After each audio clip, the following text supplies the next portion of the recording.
Assalamualaikum warahmatullahi wabarakatuh. Perkenalkan, nama saya Sofi Ashifa dengan NIM 24100 4613 2420 23 dengan program studi S1 K3. Nah, di sini saya akan mempresentasikan aspek manusia dalam K3 dengan judul konsep error analysis. Apa aja sih yang akan dibahas saat presentasi ini? Yang pertama, introduce error analysis. Yang kedua, definisi error analysis. Yang ketiga, apa yang dianalisis dalam error analysis. Yang keempat, contoh penerapan error analysis. Dan yang terakhir, yang kelima, metode error analysis yang benar. Introduce error analysis.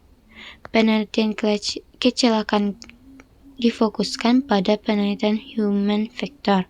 Human factor dijadikan masalah utama. Tren kesalahan manusia pada hasil analisis 3 Mile Island atau kecelakaan tidak bisa dijelaskan hanya operator yang salah. Masalah instrumen, desain kontrol, room prosedur, dan respon manusia. Seiring teknologi kerja semakin maju, sistem keselamatan dan komponen bekerja lebih baik. Dan tren bergeser dari blame the person ke blame the system. Yang perlu dianalisis bukan hanya manusianya, tapi mengapa sistem kerja membuat orang mudah salah. Definisi error analysis. Error analysis adalah proses menganalisis kesalahan atau error manusia secara sistematis. Proses menganalisis kesalahan atau error manusia untuk mencari penyebab kesalahan berupa yang pertama, kesalahan apa yang terjadi. Kedua, terjadi di langkah kerja yang mana. Yang ketiga, kenapa kesalahan itu bisa terjadi. Tujuannya bukan menyalahkan orang, tetapi memperbaiki sistem kerja agar kesalahan lebih sulit terjadi. Jika terjadi, dampaknya tidak terlalu fatal. Human error analysis. Human error adalah bukan sekadar kelalaian. Bedakan error versus filiation. Tidak sengaja dengan sengaja. Konsep active failures versus latent condition. Kesalahan orang versus kelemahan sistem. Apa yang dianalisis dalam error analysis? Bagaimana jika kegagalan manusia, kesalahan dan pelanggaran didefinisikan sebagai faktor penyebab? Yang pertama, skill-based error, a slip or lapse of memory. Slip. Kesalahan terjadi jika seseorang melakukan tugas-tugas yang sudah biasa mereka lakukan secara otomatis, tanpa berpikir, dan tindakan orang tersebut tidak sesuai rencana. Misalnya mengoperasikan sekelar yang salah pada panel kontrol. Lapse. Kesalahan terjadi ketika suatu tindakan dilakukan di luar urutan atau satu langkah dalam suatu urusan terlewatkan. Misalnya, seseorang pengemudi truk tangki telah selesai mengisi tangkinya dan hendak melepas selang ketika ia dipanggil untuk menjawab telepon. Saat kembali, ia lupa bahwa ia belum melepaskan selang dan langsung pergi. Jenis kesalahan ini dapat prediksi dan tindakan dapat diambil untuk mencegah dan mengurangi kemungkinannya.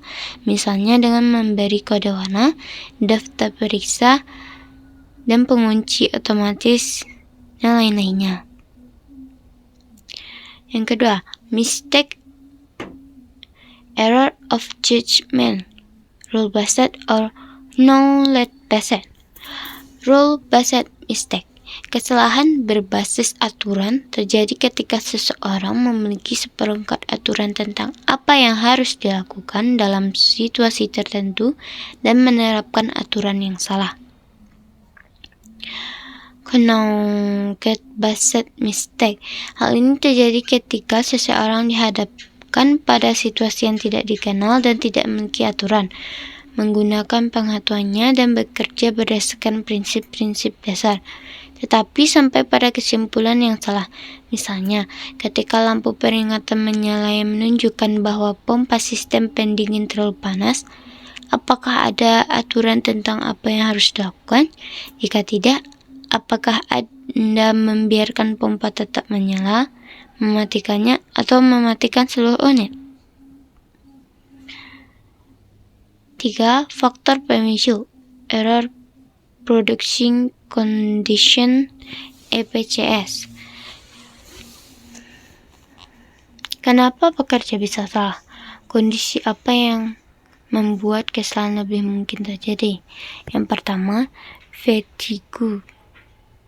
Yang kedua, tekanan waktu, desain alat yang membingungkan, SOP yang tidak realistis, komunikasi yang buruk, faktor lingkungan kerja, stres kerja, postur janggal, gerakan berulang, dan lain-lainnya. Barrier yang gagal. Barrier yang gagal berupa guard, interlock, lockout, tagout, work permit, supervisi, inspeksi, signage, dan lain-lainnya. Contoh penerapan error analysis. Kasusnya seperti pekerja membersihkan mesin lalu tangannya hampir terjepit. Jenis kesalahan mistake, mengira mesin sudah berhenti. Atau violation, skip verifikasi karena dikejar waktu. Pemicunya, indikator stop tidak jelas, mesin masih ghosting, fatigue atau tekanan target. Barrier gagal, indikator stop tidak jelas, mesin masih ghosting, fatigue atau tekanan target. Metode error analysis. Yang pertama, tentukan teks analisis. Yang kedua, tentukan error utama di setiap teks analisis. Yang ketiga, identifikasi dan klasifikasi error tipe. Keempat, tentukan mengapa error tersebut bisa salah. Yang kelima, tentukan barrier gagalnya karena apa. Yang keenam, buat perancangan HOC. Seperti yang di tabel ya. Kesimpulannya, investigasi biasa sering berhenti di operator lalai. Error analysis melangkah lebih jauh. Sistem apa yang membuat orang mudah salah? Baiklah, sekian dari presentasi saya hari ini. Kalau ada kata-kata yang salah mohon dimaafkan. Assalamualaikum warahmatullahi wabarakatuh.